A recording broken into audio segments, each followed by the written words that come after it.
It has a lot of Guam in there. You know, there's a lot of Chamorro characters in there. Army Reserve JAG officer Stephen Tenorio Jr. has recently published a book 10 years in the making.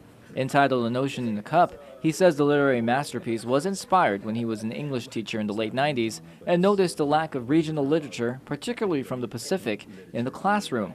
This led him from expanding a short story into its current novel form. Even though the end product wasn't to create something for the classroom, it had some real strong impressions because the beginning and the development of the book was really focused towards trying to get a book in the classroom that English teachers can relate to with their students. So what is An Ocean in a Cup about? Tenorio says the story focuses on a multilingual character named Tomas, who is mirrored after Tenorio's grandmother and her linguist skills. His story takes place on Guam in 1890, noting an often romanticized time period in Chamorro history. When I created Tomas, I also wanted to create a character who was going through some struggles. So he does struggle because there's these dark episodes that he has throughout the story. And as you read through the story, you start to piece it together.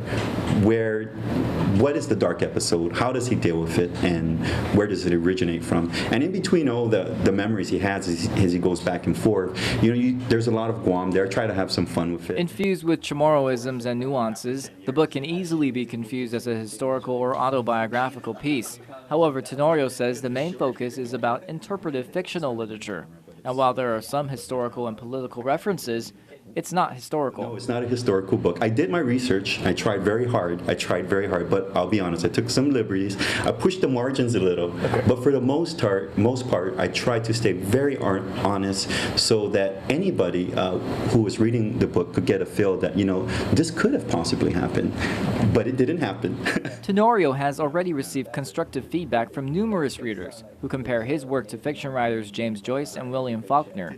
So what's next for Tenorio? He hopes his book is incorporated into school curriculum and encourages aspiring local authors to get their work published. I encourage everybody out there who's writing a book to go ahead and pop it out. And the more novels we have out there, we'll have a larger collection. And just like every other arts we have, it'll just keep growing. And I hope that all kind of works out.